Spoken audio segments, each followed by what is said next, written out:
Pregnancy in general, for all women, is a life-threatening experience. I don't think that society really emphasizes that. We won't see no more, probably no more baby boy and love Nobody and wants to see basketball Love and Basketball over and on over. repeat.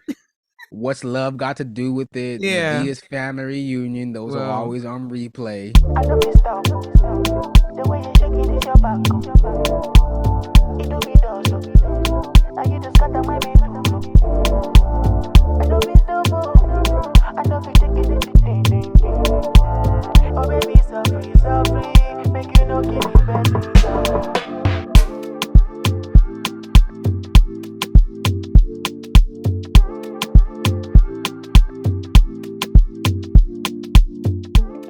What's up, everybody? Welcome to another episode of yours truly, Black Coffee. Again, before we begin today, please like, share, subscribe, as well as comment on our content. Critique us, give us some of your thoughts and words on this season 2 of Black Coffee. Well, Jane, moving along, Tori, is it Bowie? I want to say Bowie. Bowie, probably like David Bowie. Yeah. But Tori Bowie, the track and field star Olympian from Mississippi, died from childbirth complications back in April at only age 32 years old. The sad thing about this story is she was pregnant and hadn't been seen or heard from in days. Her body was found a week later in her home after somebody reported her missing. So for those of you who don't know, Tori Bowie, she earned several gold medals back in, I think, was it the 2016? The latest Olympics. Yeah. Yeah, the Olympics in Rio, and then the 2017 World Championship. And so we wanted to lift this topic up, or lift the story of Tori Bowie up, because as we know, Black women specifically suffer from higher mortality rates during pregnancy and childbirth than other groups of women. Actually, Black women have the highest mortality rate in this country, 3 times the mortality rate of white women. So 70 in 100,000 Black women die every year during pregnancy and or childbirth. I'm going to stop right here. Jane, what do you have to say about this? I think it's sad in 2023 that we're still hearing cases of Black women dying at an alarming rate giving birth. And I want to say we know why this is. It's more of how the medical industry works, especially when it comes to Black people and dealing with pain and believing them. Some doctors tend not to go with their story, and it'll lead to cases like we just talking about Tori. Because I remember back when I was reading a story about Serena Williams and when she was giving birth, and the struggle she went through, the doctors didn't believe her. Mind you, this woman has money. She has access to the best treatment compared to most women, and she's suffering like everybody else. Beyonce also, she talks about it too. I have personal friends who talk about how they be treated when it's time to give birth. How doctors, like, I don't want to say tippy toe around them and don't really believe them, or just brush their pain off as them just being difficult mothers giving birth. But it's sad that Black women die higher here giving birth than overseas. Let that open your mind. United States is quote unquote the best country in the world, best medical access to medical medicine and everything, but Black women are dying here at an alarming rate compared to overseas. Wow. Y'all, let that sink in your minds. Let that sink in. In the greatest country in the world, Black women are dying at the rates they are when it comes to bringing new life into the world. Pregnancy in general for all women is a life-threatening experience. I don't think that society really emphasizes that. Of course, we're so happy, you will usually, not everyone, but usually, we're happy and excited when we hear, our friends, our family members, our spouses who become pregnant. But women have to also put their lives at risk in order to bring a new life in the world. And you're right, Jane, there is a lot of structural and solidified racism in the American healthcare system. You know how many women, Black women in particular, who are sent home from the hospital, even though they insist on needing medical attention, especially during um, difficulties with pregnancy. I mean, this is just true for Black people in general, because as a Black man, and again, I'm not going to step too much into this space because this topic is reserved for Black women, but even my own experience going into the emergency room, a lot of times they don't believe that I'm in as much pain or have the issues that I have, whether it's, for breathing issues or whatnot, because of this notion that Black people can tolerate pain at higher levels than other groups of people. And that's a very animalistic, a very ignorant, and a very disgusting mindset. And that's why we decided to really lift this up, because the rate of Black women dying while giving childbirth or dying, especially during the final stages of pregnancy, has actually increased in recent years. I believe right after the pandemic, we saw a sizable increase in that number. And you would think that in 2023, this would not be an issue. This would not be an issue.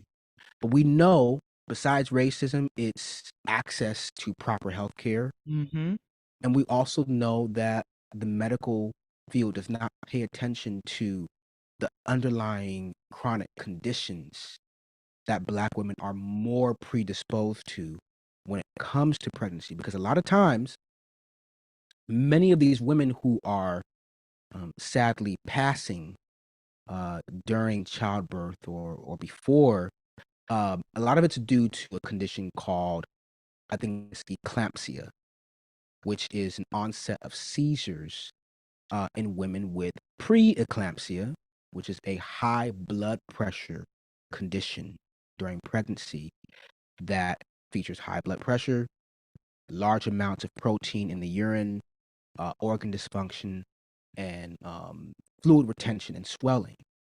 And we know that Black people typically suffer from higher rates in general from high blood pressure. But the doctors are not tackling this issue directly. One thing I really want to say is, where are all the pro-life people who'll be marching up and down? Why are you not speaking up about this? You say you care about life. Why your anger is not towards this issue that so many Black women are dying at a high rate giving birth? This is what y'all want, right? Women giving birth. Why are we not talking? Yeah, but you're not talking about why they're not living while giving birth. See, y'all, Reverend Jane is here. She's preaching. Bishop. I'm just saying, it frustrates me when you talk about pro-life, but you're not talking about women who wants to give birth to these kids, but they're not leaving these operation rooms. Why are you not speaking about that? Jane, we know the reason why. Because pro-life is only generally for the ideology and the desire is for certain groups, namely many of them non-Black. It reminds me of, like, when we read history textbooks and the movements for suffrage, or voting rights for women in the United States. And a lot of times, whether it's the suffrage movement, whether it's the feminism movement, a lot of times this was for white women, getting voting rights for white women, getting constitutional and equality rights for white women without considering Black women in those conversations.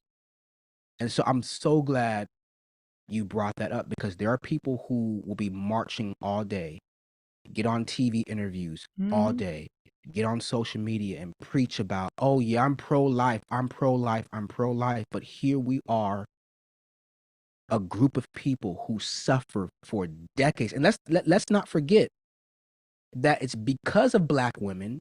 I know this is a little bit of a tangent here, but because of Black women, we know what we know about the study of gynecology. And the reason why I say this is because, for those of y'all who don't know, J. Marion Sims, who he's usually considered the father of modern gynecology, or the study of modern gynecology. Well, we know that he practiced on enslaved Black women most, if Most not of the time, all no the time, consent. without consent and without anesthesia. So we can only imagine the pain that them women had to go through in order to find out, how do we study the female body and the female reproductive system. And so that was just a history tidbit for y'all. But again, these folks, and yeah, I will shame the women out there who love to say pro-life, pro-life, pro-life, but you don't consider the mortality rates of Black women when they're bringing a new life in the world. Oh, because you don't care about them, because they're not human to you.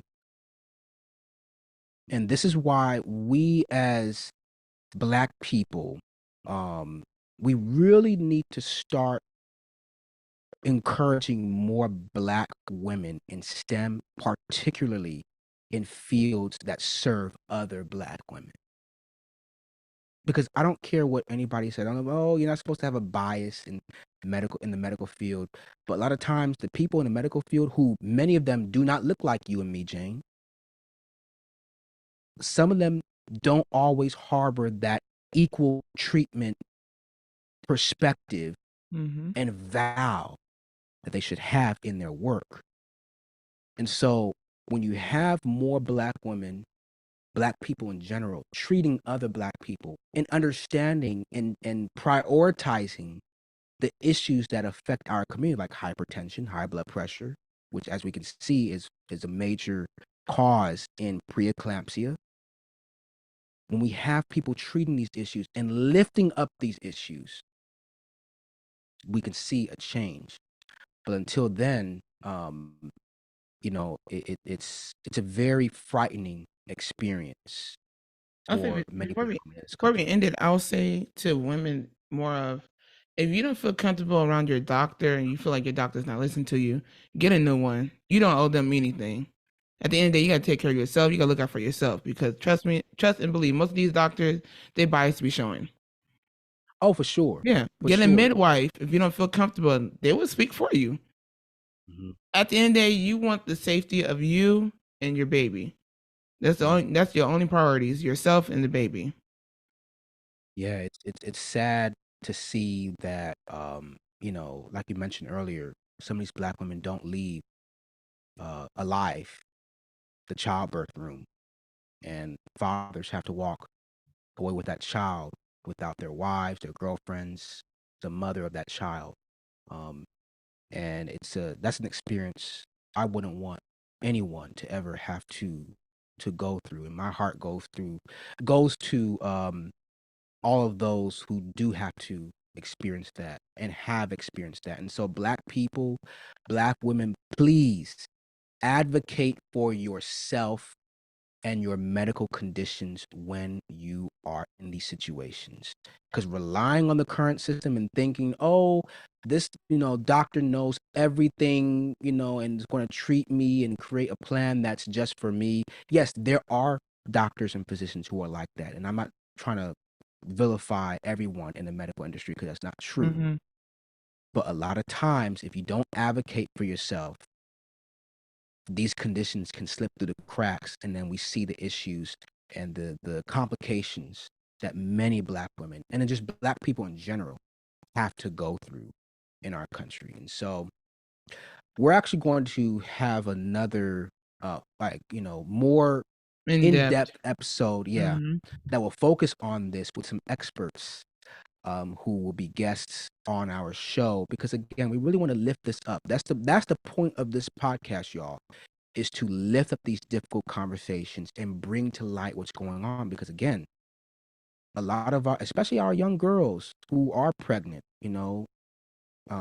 many of them may not understand fully the risk that they're getting into and the conditions that they may face when giving birth. So we'll end it there. And actually, before we do move on, what puzzles me is in the case of Tori Bowie, and rest in peace to her and condolences to her family. Why did it take almost 2 weeks for someone to report her missing? Why? This is a pregnant woman, Mm-hmm. and her body was found almost 2 weeks later after her death. Just imagine her. I believe they are estimating that, or they're thinking that she passed while she was giving birth. So just imagine being alone Mm. and the pain that she was going through, not just from childbirth, but also the pain of whatever condition that she was dealing with, most likely preeclampsia, and having to deal with that alone, no one there by her side. When that sinks in, and how many Black women have gone through that, who are currently going through that, and sadly will go through that in the future until we tackle this issue, it's something that we'll never stop talking about until there is a conclusion. Mm. Well, we are almost done with our topics on the burner for today, but Jane, I don't know if you heard, Tyler Perry allegedly purchased BET and VH1, and if this is true, he would be the first Black American to acquire 2 major TV networks. Now, people love to talk before things are finished. Everybody wants to be the first. We know how TMZ is. Yeah. You know how all these other pages on social media, they want to be the first one to release information. Oh, yeah, Tyler Perry did this. Mhm. But I don't think it's complete as of yet because it's not. There's not been a confirmation finalized. What do you think about this? Tyler Perry and BET, VH1.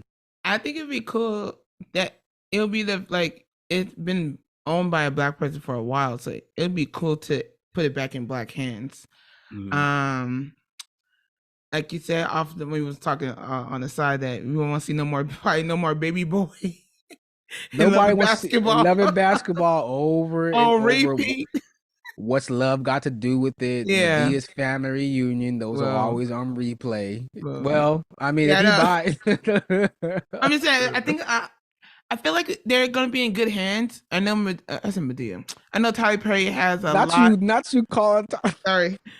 It's sometimes you see his face, you just Medea. But I'm saying respectfully, no, for sure. when Tyler Perry I know he has a lot of things in his head, a lot of ideas of shows.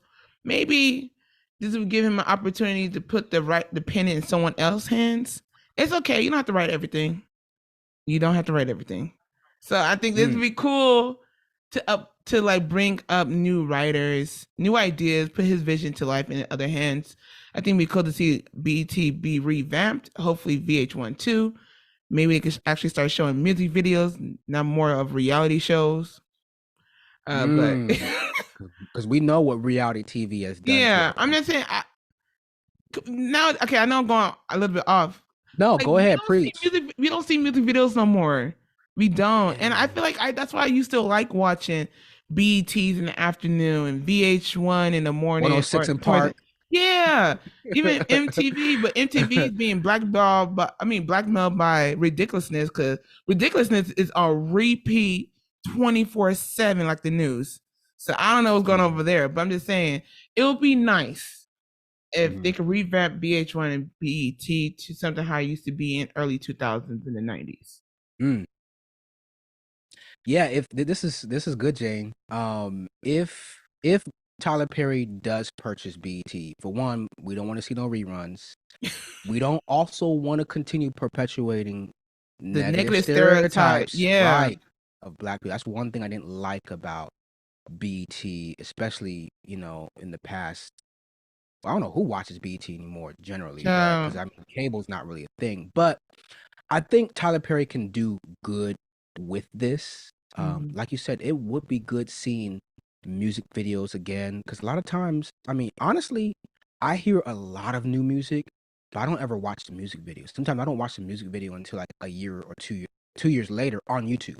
You You know, sometimes you forget they even and have so music videos. right. Sometimes you forget and you be like, whoa, like you just have like a different Yeah.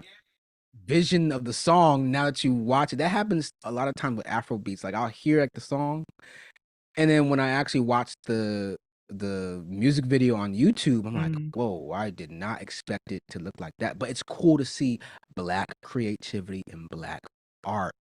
And that's what I would love to see on BET is revamped into um kind of showcasing that because we don't really have a channel that positively or a network that positively showcases Mhm. black art, black creativity on a large scale. And Tyler Perry has a lot of influence. He's a billionaire now. It does. Cause I was like, the only network I was thinking about was OWN, but then again, I was like, who watching OWN? Nobody, Not I mean, really. well, if you 62 and above, Oh, not you. and you want to catch your reruns of the have and have Hey, low nots, key, that show was really uh, good. It was trash. It was trash good, but it was good. no, it was only good to you because Tyler Lepley was in it. I heard Okay, you talking. I that's heard you much. talking, That's Jay. what I'm just saying. It's okay. We're gonna go on for days, but it was good. It was not that bad. It was good. Well, I feel like he milked out the storyline. I only watched a few episodes of the show because my granny would call me like, JT, did you catch the have and have nots? And I'm like, Granny, like I don't be watching none of that. No, honestly, it started off as a good show, and then I don't know, he kind of like turned Child, it went off every to yeah, it went on and on and yeah. on. So, but no, he can do a lot of creativity with the acquisition of BET and VH1. So if this Mhm. is true, congratulations to Tyler Perry. And it's such an inspirational story. I know I have my All right, we have our specific thoughts. Yeah, we right do. specific thoughts on Tyler Perry and some of his content His and vision. and his vision, put it like that. But we also can't deny that he does put in a lot of work, and has put in a lot of work the past 25 years to create the brand that he has. Hmm. And so there is a lot of influence to put black creatives, which now are everywhere. I mean, they've always been everywhere, but now they could be pushed to the forefront. And you mentioned something good because we talked about this on one of our past episodes where Tyler Perry writes, produces, and pretty much handles a lot of the behind the scenes production of his work, which has affected some of the quality output. And so with a network like BET, again, And why VH1. don't you and VH1 as well, Hmm. why don't you start employing some, young, you know, recent college grads who have, good examples of production and writing and storylines and put them on the forefront, so we can have more Shonda Rhimes, even though Oh my god. Like, that's going to be another topic for another oh, day, y'all. Because Jane and I have my specific thoughts on Shonda Rhimes, but again, we can't deny that her her influence, brilliance. right, her brilliance Hmm. as a black producer, a black woman in the industry, and so yeah, this could definitely be something huge.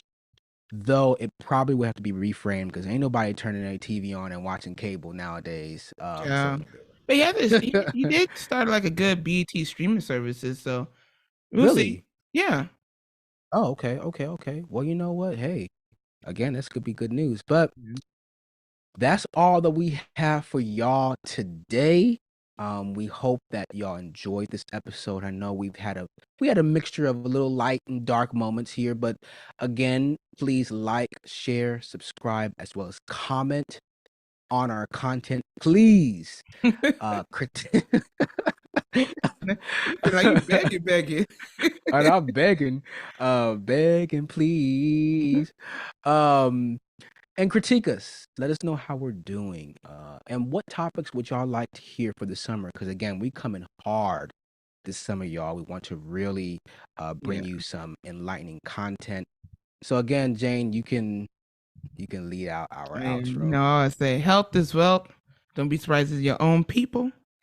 It be your own people, y'all. Again, y'all learning this season. That's going to be a term y'all going to be dreaming about. And this is BlaqKoffee. Oh, you forgot one thing. I said it. No, you said dream. You got to say dream big. Oh, my bad. Let me start over. Health is wealth. Don't be surprised with your own people. Dream Don't be big. surprised, y'all. And this is BlaqKoffee. This is BlaqKoffee. We love you, and we'll see you next time. Bye, everyone. Oh, baby, so